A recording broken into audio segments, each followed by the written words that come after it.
Thank you, sir, for being with us today and for your very encouraging best wishes.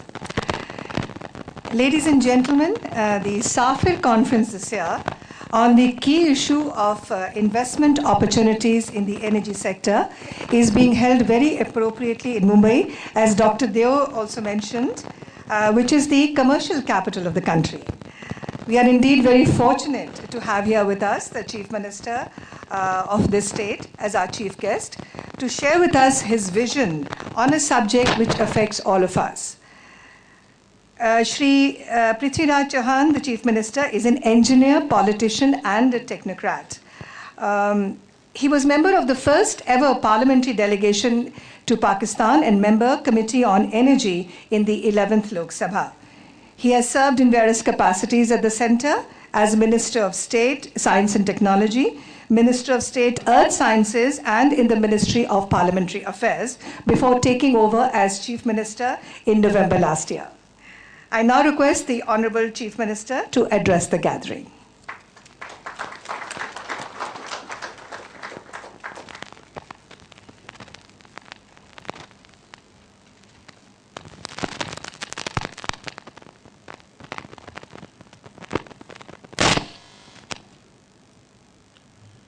My esteemed friend and colleague, Shri Prakash Jaiswal, Union Minister for Coal,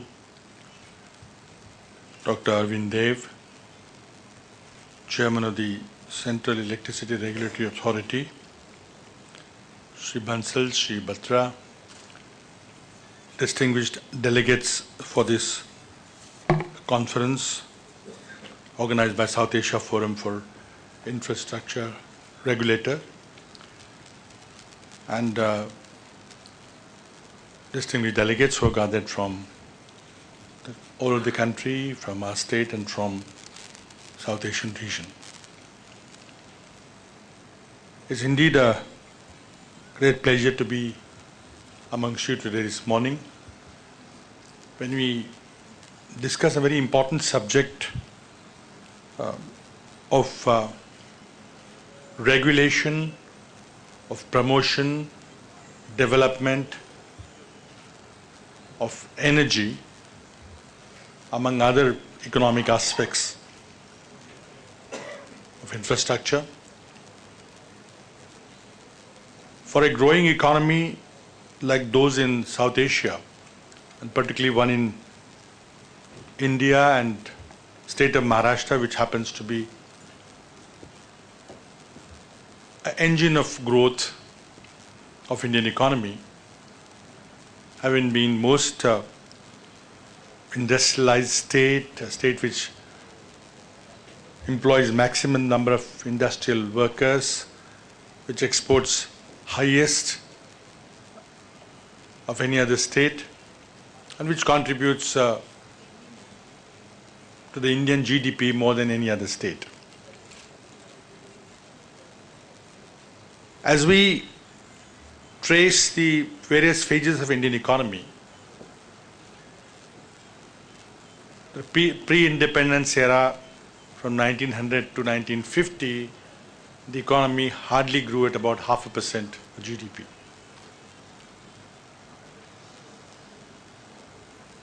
Post-independence era, we chose a centrally planned economy, planning commission deciding how resources will be deployed, where they'll be deployed. Most infrastructure and heavy industries were deliberately kept in the public sector, primarily because there was no capacity in the private sector for investment, and neither private sector had the technology, which could only be obtained at government-to-government level, as we did in the sectors of steel and large water projects. I think in that phase, we did create a basic infrastructure, industrialized backward areas where in a free economy no industry would have gone, created employment all over the country, and created a huge monolith of public sector industrialization. the entire electricity sector was necessarily in public sector. Whatever private sector entities existed pre-independence day, they were nationalized.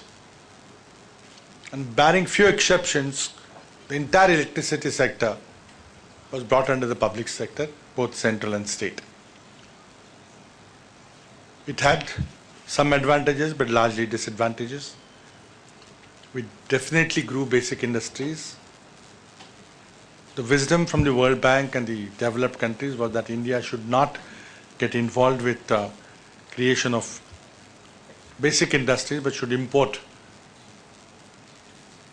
most things from abroad, from developed countries, and look at consumer goods and other social sectors like education and health. But the Nehruvian economics, we chose to give commanding heights to public sector. The flip side was efficiency was sacrificed. And the famous Hindu growth rate of 3.5% failed to remove poverty. The population grew at 2.5–3%, and the GDP growth rate in real terms of what, 3–4%, hardly made any impact on poverty. It was in the decade of 80s, and where we had resource constraints, we went to the IMF to borrow, there were conditionalities, and baby steps for opening up the Indian economy were taken by Rajiv Gandhi. But real push came in '91, and I happened to be a young member of parliament from Maharashtra who got elected to the Lok Sabha for the first time in May of 1991. And that's where we were in midst of a major economic crisis. The team led by Dr. Manmohan Singh at finance and led by Prime Minister Narasimha Rao ushered in the first phase of reforms. And in that rush of reforms, many sectors got economic regulators. At least the seeds of economic regulation of certain industry was sown. And by and large, our experience is that wherever we've been able to get economic regulators, we have had a positive impact. In most of the Western economies, if you take examples of UK, US, there's a debate as to the cost of regulation and benefits of regulation to society and to consumers. And one has to always balance it. If you over-regulate, then there are costs incurred, delays, fees, higher tariffs. And if you don't regulate it, there are also problems of cartelization, problems of price fixing, not getting good service. And therefore, we have taken steps since '91, the days of '91 reform, to bring in economic regulators. And one of the successful examples which is quoted world over is our electricity regulation, particularly after the 2003 Act. But we have not been able to bring in economic regulators in other fields of energy, particularly coal, particularly petroleum. And the price tariff setting is left to Union Cabinet, and it's always an impossible decision. The tariff setting always becomes a political decision and not an economic decision. We have regulators in telecom, I think with largely positive results.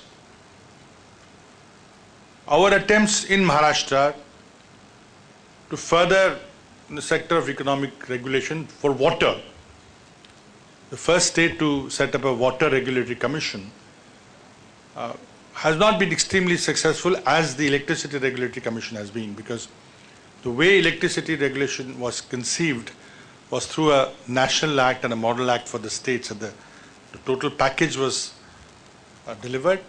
But there are, as our regulator in Maharashtra would tell you over the next couple of days, and Dr. Dev, who has been a regulator in Maharashtra earlier, before he took over his responsibility in center. There is still continuing tension between the political authority and the independent regulator. The concept of independent regulator is very difficult to swallow. The fact that you can always subsidize any sector of the economy that you want, but transparently through the budget, not by forcing regulator to fix tariffs, is oftentimes not really understood, and there is a huge conflict. And then sometimes what you achieved in taking a step forward has to be retraced back. And that's why I have been a strong votary of pleading that in sectors where we do not have economic regulators, we must bring them in to create a independent, statutory, transparent, fair, neutral regulator. But the fractured polity in Delhi, and I have seen working in Delhi at a very close quarter when, along with Sri Jaiswal, we both members of the Union Cabinet. I was in the Prime Minister's office for 6 years, and I saw the working of the coalition government in Delhi at a very close quarter. The fractured polity in the UPA won, particularly the support of a large block of communist MPs, almost 61 of them, drew some kind of a Lakshman Rekha. They allowed us to function, but said no go on certain fields of regulation which are translated to equate privatization. It's a prelude to privatization. So if we talked about an insurance regulator, they said, no, you're going to privatize the entire insurance industry. If you talked about pension regulator, they would compare. And therefore, after having taken some steps in financial sector regulation, and with great success, I think, the SEBI or the regulation of banks by RBI, which is really, on the balance of it, has been a very positive development in the country, has allowed the financial market to grow very strongly. We've not been able to go much further into further opening up the financial sector, insurance, pensions, banking. And it has not allowed us to form a regulator for coal, which I think is very, very crucial.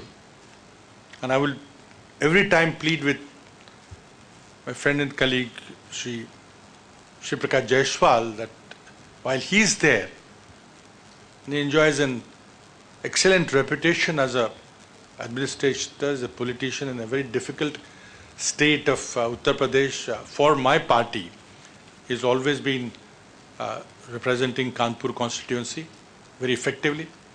And I think while he is at the helm of coal, and as you know, coal portfolio during some years was held by Prime Minister directly. And we thought during those days we would be able to bring in the coal regulator, but it didn't get a consensus. Petroleum, same thing. We have some regulator, but not true regulator in the sense that somebody could go complain. There could be public hearings, that we could set market pricing, a real pricing for petroleum products. Coming to electricity, we all know that without adequate and reliable and affordable electrical energy, continued growth of Indian economy would be difficult.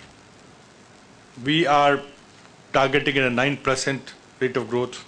The Planning Commission wants to achieve that rate of growth of the Indian economy during the 12th plan, but we are apparently in a slowdown, and every time we look at the Eurozone and look at the US Fed, there are showers down the Indian economy whether really there'll be again another meltdown. There are indications that there are worries whether it will translate into a very low growth rate for the world economy and also slow down Indian economy remains to be seen. But the rates, the interest rates fixed by Reserve Bank have beginning to have an impact. The second worry is the availability of land for setting up units, acquisition of land, getting water connectivity, a water connection, the conflict between use of water for electricity or industry in general versus agriculture versus drinking is becoming a very, very crucial issue. And I think it's really should be considered as a part of infrastructure regulation, because water is going to be very crucial. Recently we had huge agitation in Pune where the water should be given to agriculture or to a city corporation for drinking purposes. And so you had seen earlier conflict over water use between industry and agriculture. Now you're seeing conflict between water use for drinking in a large municipal corporation versus agriculture. And I think, like the example that we got, successful example in the energy sector, particularly electricity sector, not energy sector really. I think we need to do that for water, because I think this is a very, very important part of the energy mix. Not directly the hydro energy, because that is part of energy sector, but even water use for electricity generation is very crucial. As I said, we have a water regulator. I think the only state in the country which have a water regulator, but I think the independence of that water regulator and which should ultimately result in right pricing the water has not been possible, because it is a highly, highly contentious issue. And I had in my presentation before the Planning Commission, I requested the Planning Commission that they should really follow the route taken for electricity regulation, for water regulation, for coal regulation, for petroleum and gas regulation, so that we can have a little more certainty about pricing of these commodities, these industries. Fact remains that the coal prices are going up, and that is going to impact electricity prices. Electricity prices will perhaps affect our competitiveness. But I think it is for you, the regulators, to make sure that there is a level playing field between government and private sector, between state and center, and that the electricity sector remains healthy and grows healthy. As far as Maharashtra is concerned, we have unbundled our electricity sector. Maharashtra's electricity board was relatively more healthier than the rest of the country traditionally. We have a very well functioning electricity authority, electricity regulator, and the fact that it functioning well is born out of the fact that there are complaints from the political side about the way the Maharashtra Electricity Regulatory Commission functions, which certifies, I think, it is working independently and in the interest of the state. These are the challenges that the country will have to face.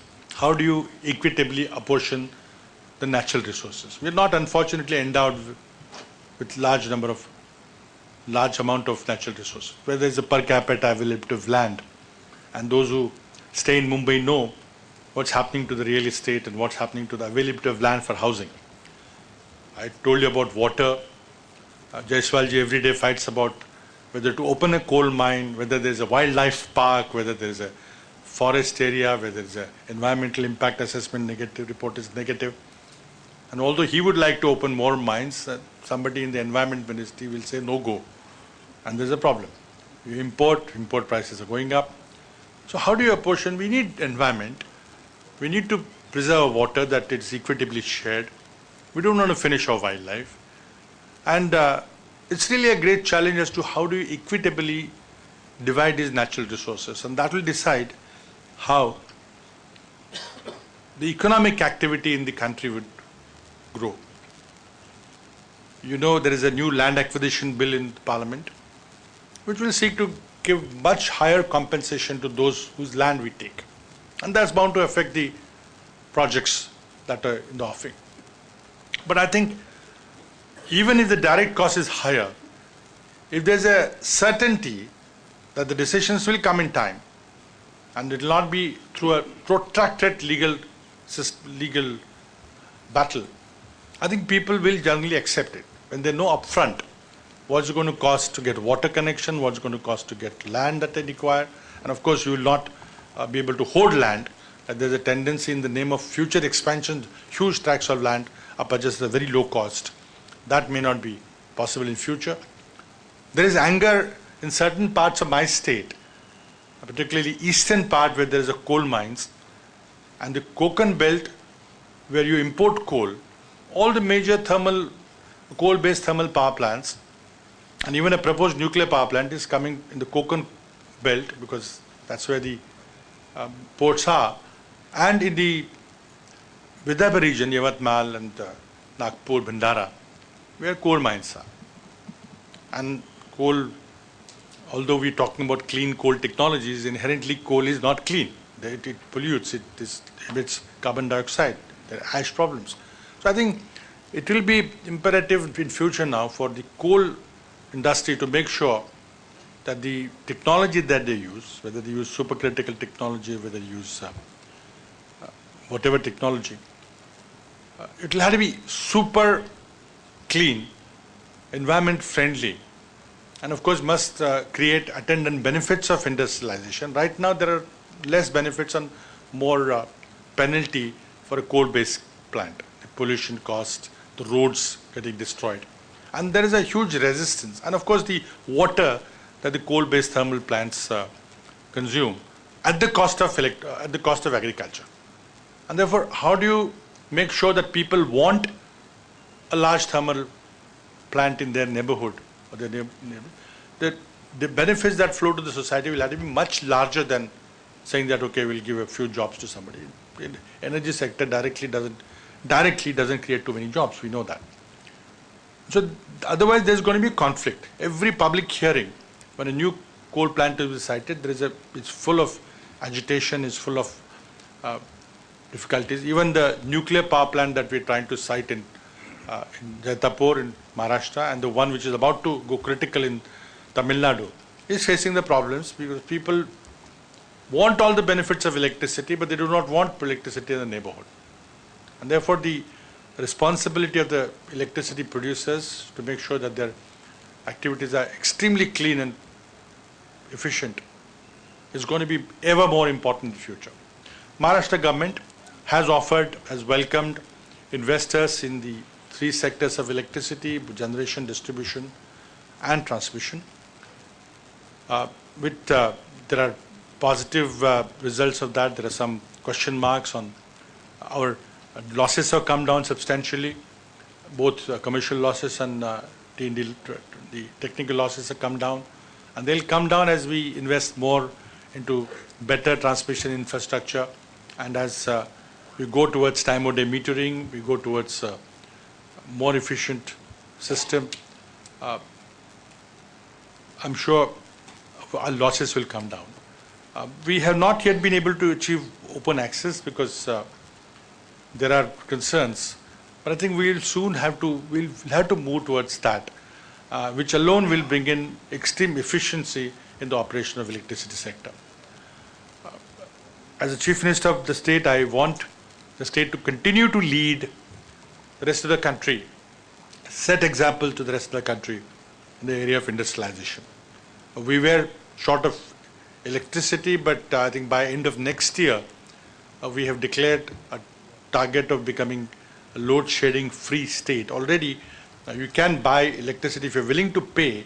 I think electricity is now available through a national grid, except the prices would be high if you really buy from outside. We are creating enough generating capacity.